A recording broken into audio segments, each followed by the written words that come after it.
Unë mendoj që është kjo e dyta, sepse ndryshimet e mëdha vinë nga rrënjët, nuk vinë nga gjethja. Domethënë ne nuk mund të presim dot që politika të bëjë një ndryshim edhe ta përhapi ke pjesa tjera të shoqërisë. Duhet që vetë shoqëria të ketë një farë zgjimi që këtu nuk ekziston.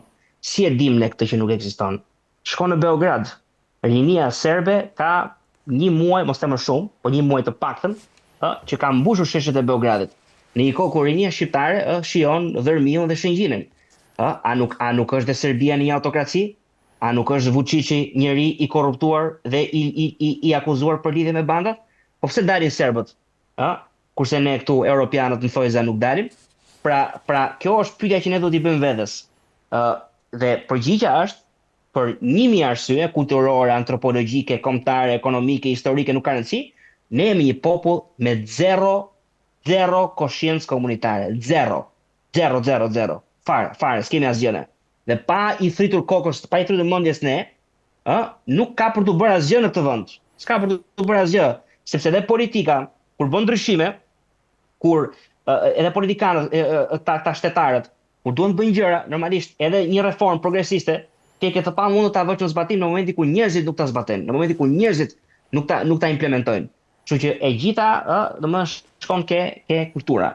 Kështu që unë mendoj që ka dhe një gjë, edhe po ta marrim nga ana pragmatiste, pra atë veprim që është veprim kriminal.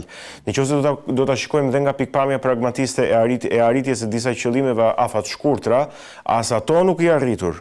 Sepse mirë që e humbi pronën, po tashi do humbi dhe lirin, do shkojnë në burgim të përjetshëm.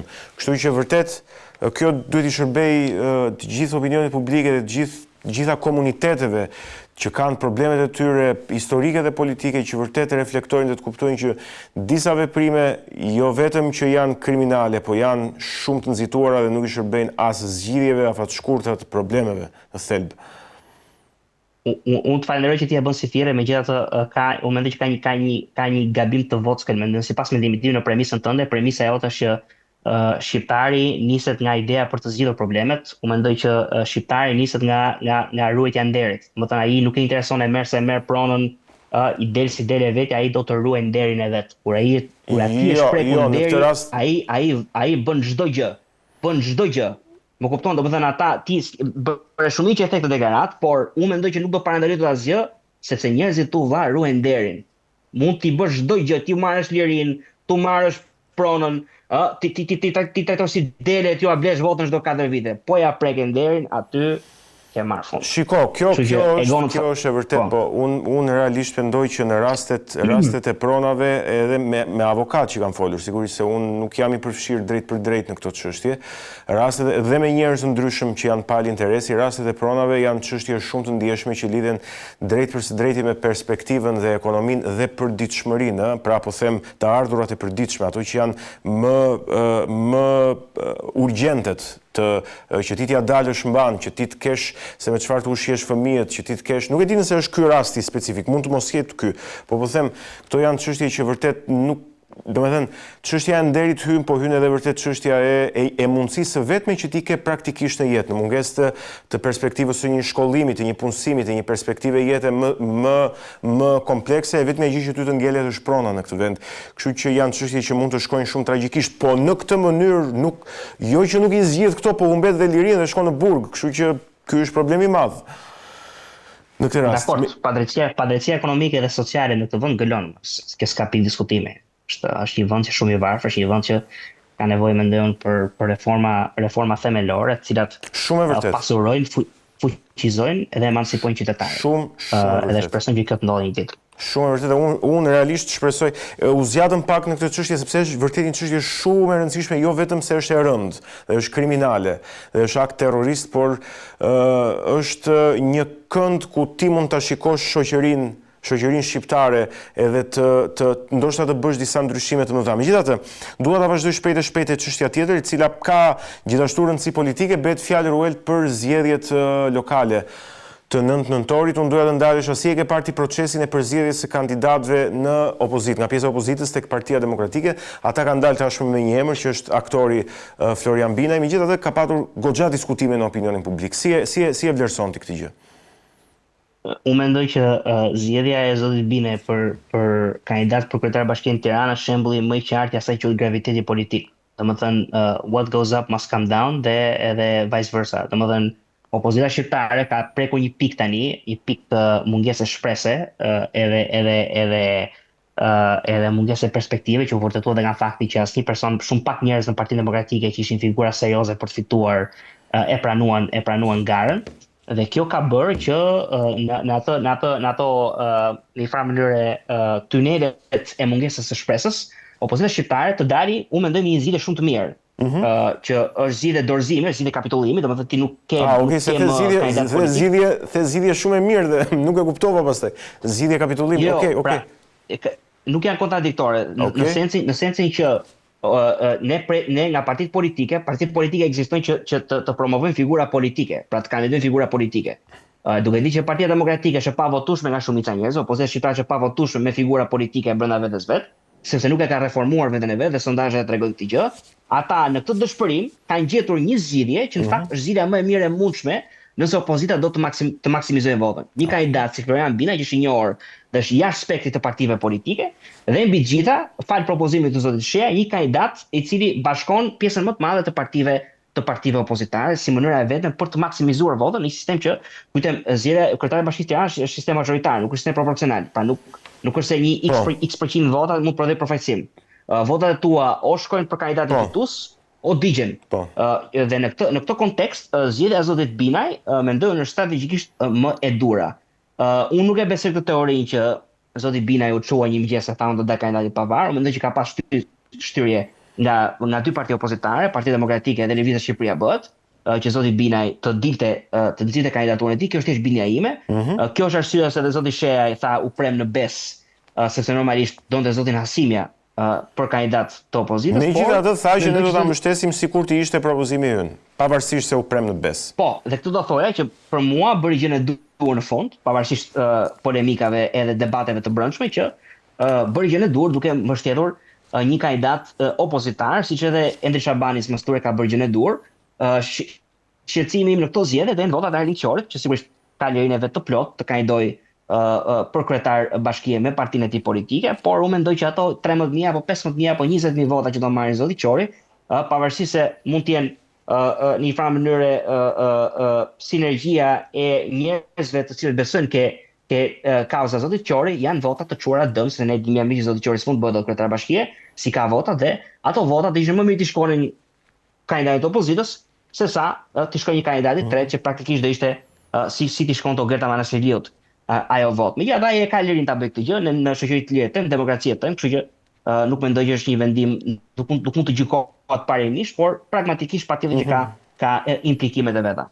Mendojnë që do të kenë histori këto zgjedhje apo e parashikojmë dhe mund ta paragjykojmë rezultatin që tani? Unë në fakt në kanalin tim në YouTube sot do të hedh një projekcion, një parashikim timin për zgjedhjet. Dhe pa dash të bëja të spoilering, po unë mendoj që do të kemi një rezultat shumë të ngushtë, por për shkak të zotit Qori, dhe nuk e them për të fajsuar zotin Qori, por thjesht për të llogari aritmetike, e kuptoj. Për qetësuar matematikën politike, Zoja Maristeli do të jetë kryetare e Bashkisë së Tiranës, vetëm për të dhënë ca shifra për publikun. Në vitin 2023, Partia Socialiste, Erion Velia e mori 158.000 vota në Tiranë, domethënë 54%. Ndërkohë që Partia Demokratike Sali Berishës, të kujtojmë, kishim bashkë fitojmë, ishte PD-LSI dhe Partinë Demokratike të zotit Basha që kandidoi me Roland Bekon. PD-ja e Berishës mori diku 100.000 vota, Belin Kulliçi. Dhe të bashkuara, supozojmë që kandidati i opozitës do marri dhe PD-n e Saliut dhe PD-n e Bashës votat. Në 2023 ishte 123.000. Ndërkohë që në vitin 2005 në qarkun e Tiranës, PS-ja nga 54% të votave ka shkuar në 48% të votave.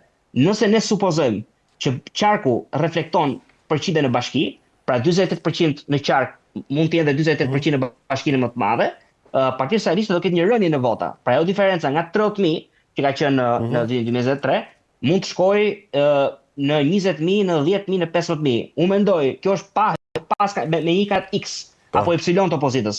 Duke qenë se zoti Binaj është një kandidat që mund të marrë dhe vota të pavarë dhe vota independente, të marrë dhe vota jashtë spektrit politik, ajo diferencë nga 20.000 mund të bëhet 5.000, mund të bëhet 3.000, mund të bëhet 2.000. Unë e besoj këtë gjë, por prap votat e zotit Qore janë atje. Dhe janë vota të cilat nuk shkrin nga opozita, por që e mbajnë zonën Manastiriu 2-3.000, 4-5.000 vota mbi kandidatën e opozitës. Që thotë që do të jetë një gare fort, do të jetë një diferencë shumë e ngushtë, por matematika politike edhe unë shpresoj të jemi gabuar, nuk më çon tek ideja që Florian Bine mund të bëhet kryetar bashkie. Shpresoj të jemi gabuar, se dua që të bëhet kryetar bashkie. Qartë. Okej, e fundit që dua diskutojnë çështje që ka prekur opinionin publik ditët e fundit, lidhet me vizitën e kryetarit të Bashkisë së New Yorkut, i cili është, po themi, në javët e fundit të mandatit të vet në Shqipëri disa ditë. Një vizitë e cila është paguar, po themi, nga pala jonë, dhe kjo është pasqyruar edhe në disa media, rreth 58.000 euro ka kushtuar. Kjo është pasqyruar gjithashtu dhe në mediat amerikane, sidomos tek një nga rastet është New York Times, i cili gjithashtu ka vënë në dukje dhe ka përsëritur aferën me Gonigal për kryeministrin Rama. Si është këtë vizitën dhe për çfarë arsye? Ai bëri dhe një deklarat që ishte i impresionuar, po e perifrazoj, ishte i impresionuar nga teknologjia e Shqipërisë, e kishte fjalën për diellën këtu. Tani kjo është pak e pabesueshme dhe duket që është PR, qartësi. Megjithatë unë dua të kuptoj për çfarë ka ardhur Erik Adamsi një javë në Shqipëri. Realisht dua ta kuptoj, nëse ti e ke këtë informacion. Edhe unë nëse do doja të bësh ambasadori një vendi, ambasadori i shtetit tim në një vend tjetër, do i bëja komplimente të mëdha atij vendi kur të vija dhe mundësisht do rija një javë pak përpara. Pse po thuaj që mund të jetë për ambasador, se vërtet këtë s'më kishte shkruar mendje. Ke dy media, New York Times që është më prestigjioze dhe New York Posti që është më pak prestigjioze, po unë atë lexoj që të thonë që ka rumors, se nuk është e konfirmuar, ka rumors që zoti Adams mund të nominohet nga presidenti Trump për ambasador të Shtetit Bashkuar të Amerikës në Shqipëri. Të kujtojmë pak ka disa gjëra. Para një zoti Adams është një albanofil. Po të shohësh fushatën e tij, ai ka bërë fushat me komunitetin shqiptar amerikan në New York, ka një komunitet shumë të madh shqiptar që jeton në New York. Ai ka bërë shqiponjën disa herë, ka thënë që i pëlqen Shqipëria, ka festuar 28 nëntorin. Pra është një albanofil. Ai që nuk e di nga i vjen, po puna e tij. Nga ana tjetër, Erik Adams ka një marrëdhënie çuditërisht të mirë me presidentin Trump, duke qenë demokrat. Se është demokrat, ai kundërshtoi agjendën e emigracionit masiv, e kthimit të New Yorkut në një qytet sanktuar nga administrata Biden. Mbasi ai e kundërshtoi këtë agjendë, Bideni i hapi një çështje për korrupsion, departamentin e drejtësisë së Bidenit. Erdhi Trumpi në pushtet dhe urdhëroi departamentin e drejtësisë ta mbyllte këtë si çështje dhe aktualisht Adams nuk do rikandidojë më. Kjo ka bërë që stafetën e kandidimit ta marrë ky komunisti Zoran Mandami, që mund të bëhet kryetari i parë komunisti i Bashkisë së New Yorkut, me gjithë muhabet tjetër kjo. Dhe zoti Adams tani kërkon të dalë nga skena politike, duke marrë një pozicion ndoshta në administratën Trump. Dhe bën sens që ai të vinë në Shqipëri, të flasë për turizmin, të flasë për marrëdhëniet Shqipëri-Amerikë, të flasë për linjën e parë Tiranë-New York City, që është në fakt është një pritje elektorale i zotit Rama për mandatin e katërt, e ka përmendur disa herë, dhe sigurisht nuk mund të bëhet dot kjo pa pasur lidhje drejt për drejtë me kryetarin e Bashkisë së New Yorkut, që mund të bëhet dhe ambasador. Kështu që unë e shoh këtë në kontekstin e një marrëdhënie simbiotike midis Ramos që kërkon atë linjë Tiranë-New York City, Erik Adamsi që do të bëhet ambasador i Shtetit Bashkuar në Shqipëri, dhe edhe një gjë tjetër që duhet të përmend është marrëdhëniet e Trumpit me Ramën nuk kanë qenë asnjëherë të ngrohta. Në sensin që Rama si pseudo-erudit që është, domethënë e kritikonte Trumpin në vitin 2016, thoshte ky është rrezik për demokracinë e tjerë, pastaj kërkoi ta titërishte mbrapa fjalët e tij dhe ka gjetur një mënyrë për të mbajtur marrëdhëniet me establishmentin liberal, sepse Erik Adams është demokrat, por për të zgjedhur një figurë të establishmentit liberal që është afër Trumpit, që është Erik Adams. Dhe në një farë mënyrë ai e përdor këtë edhe si një middleman, si një middle point, si një pikë lidhje me administratën Trump. Pra ka dhe një racio politik aty nga mbrapa, mendoj. Ka dhe një çështje të pragmatizmit, qartë.